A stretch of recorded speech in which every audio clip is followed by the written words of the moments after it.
اسلامی و تاریخی واقعات کے معزز ناظرین، السلام علیکم ورحمۃ اللہ تعالی وبرکاتہ۔ آج کا موضوع سیدنا عمر فاروق رضی اللہ تعالی عنہ کا مختصر تعارف۔ خلیفہ ثانی سیدنا عمر فاروق رضی اللہ تعالی عنہ اسلام کی وہ عظیم شخصیت ہیں کہ جن کی اسلام کے لیے روشن خدمات، جرت و بہادری، عدل و انصاف پر مبنی فیصلوں، فتوحات اور شاندار کردار اور کارناموں سے اسلام کا چہرہ روشن ہے۔ سیدنا عمر بن خطاب رضی اللہ تعالی عنہ تاریخ انسانی کا ایسا نام ہے جس کی عظمت کو اپنے ہی نہیں بیگانے بھی تسلیم کرتے ہیں۔ وہ نبی تو نہیں تھے، مگر اللہ نے ان کی زبان پر حق کے مضامین جاری کر دیے جو وحی کا حصہ بن گئے۔ قبول اسلام کے بعد وہ اسلام اور پیغمبر صلی اللہ علیہ وسلم کے شیدائی بن کر فاروق اعظم رضی اللہ تعالی عنہ کہلائے۔ حضرت سیدنا عمر فاروق رضی اللہ تعالی عنہ کا نام عمر بن خطاب، لقب فاروق اور کنیت ابو حفص۔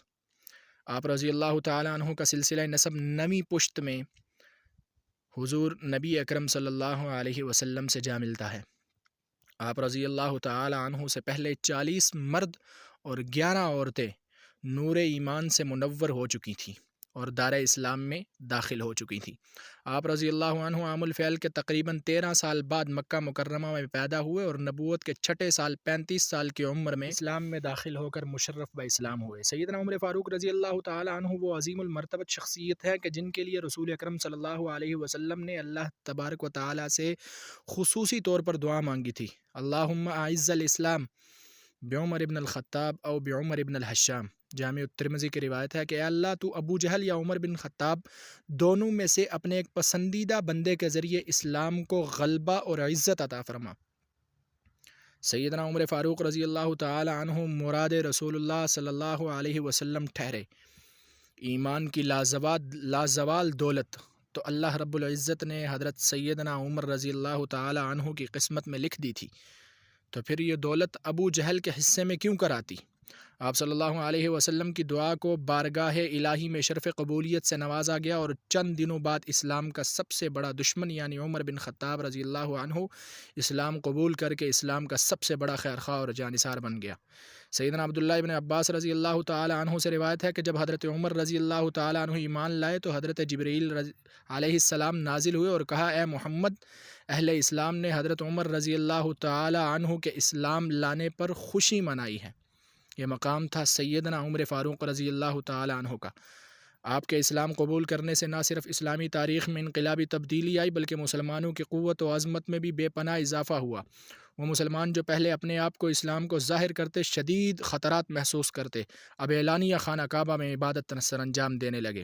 چنانچہ اس سلسلہ میں حضرت سیدنا عبداللہ ابن عباس رضی اللہ عنہ سے روایت ہے کہ حضرت عمر رضی اللہ عنہ کا قبول اسلام ہمارے لیے ایک فتح تھی اور ان کی عمارت ایک رحمت بن کر ہمارے لیے آئی تھی، کیونکہ نبی کریم صلی اللہ علیہ وآلہ وسلم کی دعا تھی کہ اللہم اعز الاسلام، کہ عمر کے آنے سے اسلام کو عزت ملے، اور پیغمبر دعا کرے اور اللہ رب العزت کی ذات بابرکت اس دعا کو قبول نہ کرے، یہ نہیں ہو سکتا۔ ذی الحج 23 ہجری کو آپ رضی اللہ عنہ پر قاتلانہ حملہ ہوا۔ آپ شدید زخمی ہو گئے۔ 4 دن تک آپ موت و حیات کی کشمکش میں رہے۔ آخر وقت پر آپ رضی اللہ عنہ نے اپنے بیٹے حضرت عبداللہ رضی اللہ عنہ سے کہا کہ ام المومنین سیدہ عائشہ رضی اللہ عنہ کے پاس جاؤ اور ان سے کہو عمر آپ کو سلام کہتا ہے۔ سلام کرنے کے بعد عرض کرنا کہ عمر بن خطاب آپ سے اجازت مانگنا ہے کہ اسے اپنے دونوں دوستوں کے پاس قبر کی جگہ مل جائے۔ حضرت عبداللہ ابن عمر رضی اللہ عنہ ام المومنین حضرت سیدہ عائشہ رضی اللہ عنہ کے پاس پہنچے تو دیکھا وہ بیٹھی ہوئی زار و قطار رو رہی ہیں۔ انہوں نے حضرت عمر رضی اللہ عنہ کا سلام پہنچایا اور خواہش پیش کی۔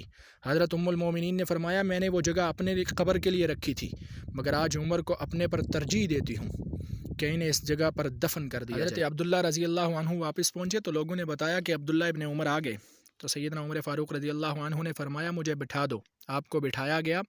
آپ نے حضرت عبداللہ سے پوچھا، کہو کیا جواب لے کر آئے ہوں؟ انہوں نے کہا، آپ کی خواہش کے مطابق جواب ملا ہے۔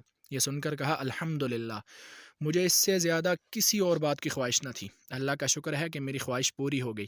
جب میری روح قفس عنصری سے پرواز کر جائے تو ایک بار پھر سیدنا عائشہ رضی اللہ تعالی عنہا سے اجازت مانگنا، اگر وہ بخیریت اجازت دے دیں تو مجھے حجر اقدس میں دفن کر دینا، اور اگر وہ اجازت نہ دیں تو مجھے مسلمانوں کے عام قبرستان میں لے جا کر دفنا دینا۔ اور یوں ہی کیا گیا۔ حضرت عائشہ رضی اللہ تعالی عنہ سے اجازت لی گئی۔ یکم محرم الحرام 24 ہجری کو آپ اپنے بیٹے سے کہا میری پیشانی زمین سے لگا دو، اس طرح سجدے کی حالت میں جان آفرین کے سپرد کر دی۔ آپ رضی اللہ عنہ کی نماز جنازہ حضرت صہیب رومی رضی اللہ عنہ نے پڑھائی۔ آپ کا زمانہ خلافت 10 سال 5 ماہ 21 دن بنتا ہے۔ عمر بن خطاب ہجری تقویم کے بانی ہیں۔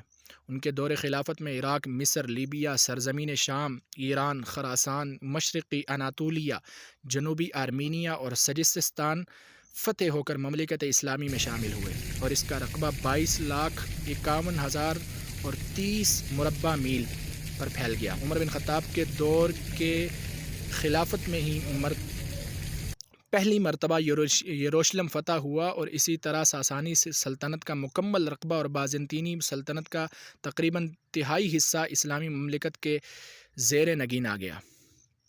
حضرت عمر بن خطاب جس مہارت، شجاعت اور عسکری صلاحیت کے ساسانی سلطنت میں مکمل شہنشانیت کو 2 سال سے کم عرصہ میں زیر کر لیا، اور دیگر امور سلطنت کو جس خوشی، اسلوبی اور مہارت ذمہ داری کے ساتھ نبھایا، وہ ان کی عبقریت اور ان کی ایک عظیم لیڈر ہونے کی نشانی تھی۔